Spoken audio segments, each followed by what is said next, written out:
Death of Me is directed by Darren Lynn Bousman. It stars Maggie Q, Luke Hemsworth, and Alex Essoe. And in this movie, a vacationing couple must unravel the mystery behind a strange video that shows one of them killing the other.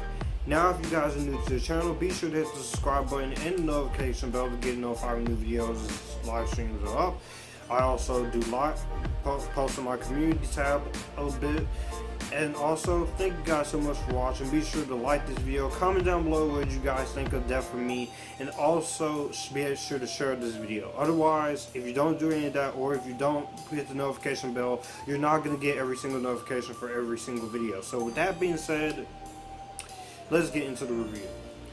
This movie, I went into this movie knowing nothing about. All I saw was a poster of Maggie Q's face.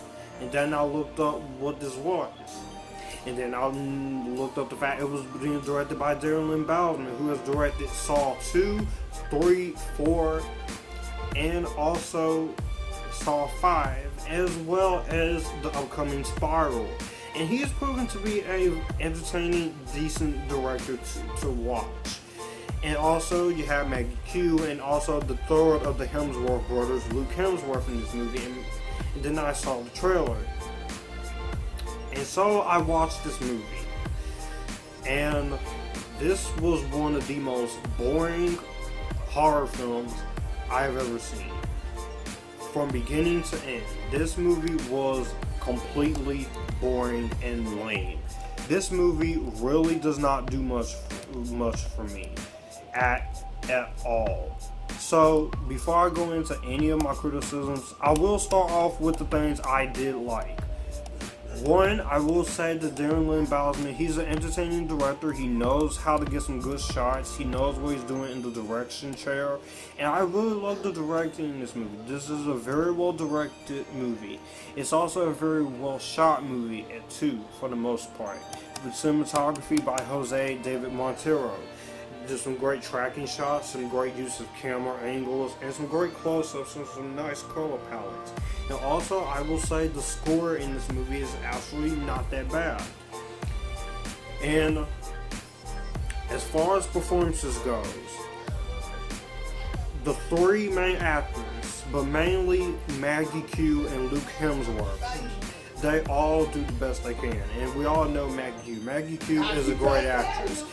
She was the best part as far as character-wise in the Fantasy Island, and I've loved Maggie Q ever since I first saw her in things like Nikita and Live Free Die Hard. And Maggie Q is an actress that I really wish would show up a lot more in movies in this decade, but every time you do get to see Maggie Q, she's always doing a great job, and she does a great job here. And Luke Hemsworth, from the first, I'm not sure if this is his first movie, but you behave yourself. Also, for this being probably his first movie, I'm not sure. He does a really good job, and I look forward to seeing more of him as well as Chris Hemsworth.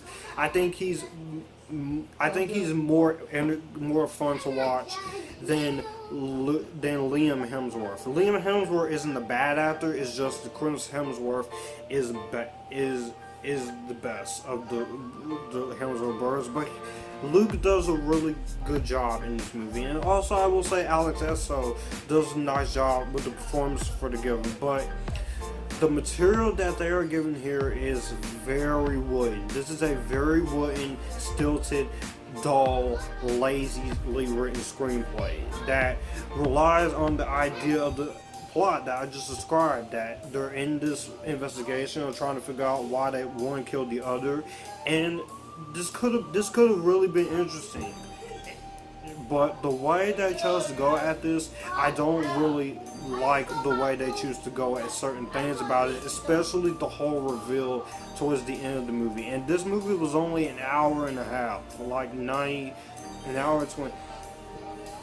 and 20 something minutes, and this movie felt draggy. It felt very draggy. It felt very rushed. It felt very boring, and the entire movie, you're just sitting there. I don't care about anything. I don't really get to feel much for these characters. This is an hour and 34 minutes, and I just didn't feel anything. Yeah, this is one of the most boring it's pretty boring up until stuff actually starts happening.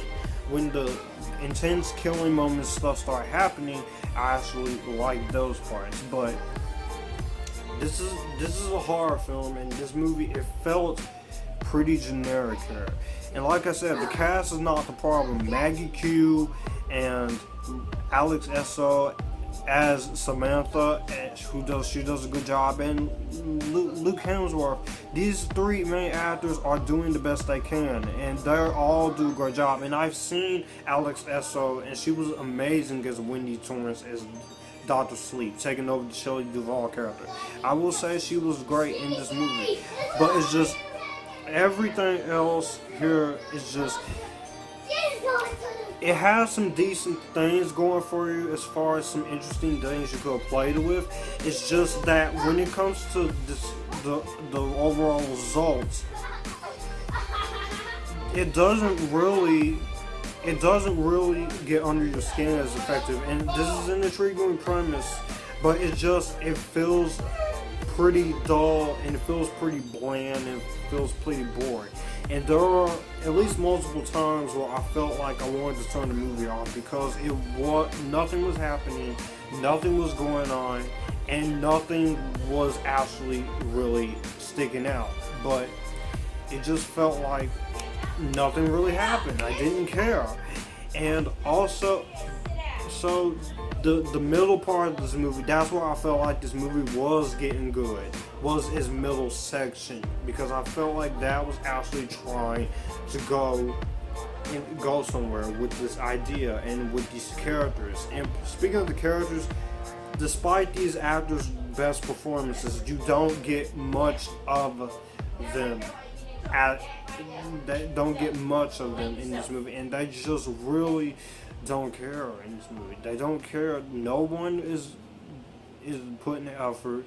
It feels like that these characters are just in this movie just to die.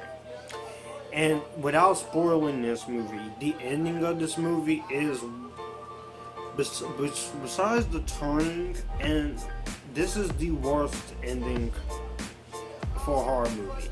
This is one of the worst endings I've seen. Maggie, like I said, the cast is not the problem. It's just that this ending makes no sense. It makes no sense whatsoever, and I don't really get full resolution of what this ending and what all this means. This means.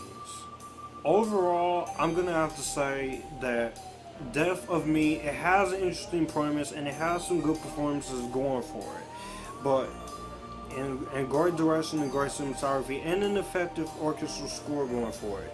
But other than that, this is a movie that is pretty boring, pretty lame, and everything in this movie, it doesn't feel 100% consistent due to its writing. And for a movie with an intriguing concept of two people trying to figure out why one person kills the other person, this should have been so much better. And with that being said, don't really waste your time with Death of Me. It's not really worth it. And with that being said, I'm going to go ahead and give Death of Me a skip it. This is one of the worst films of the year, but it never made me angry while watching it. It never offended me. It just made me pretty bored. And that's pretty sad when you have a hottie like Maggie Q. So that was my thoughts on The Death of Me. What did you guys think of this movie in the comment section down below? Did you like it? Did you hate it? Or are you somewhere in the middle? And also, with that being said, you guys keep it cool.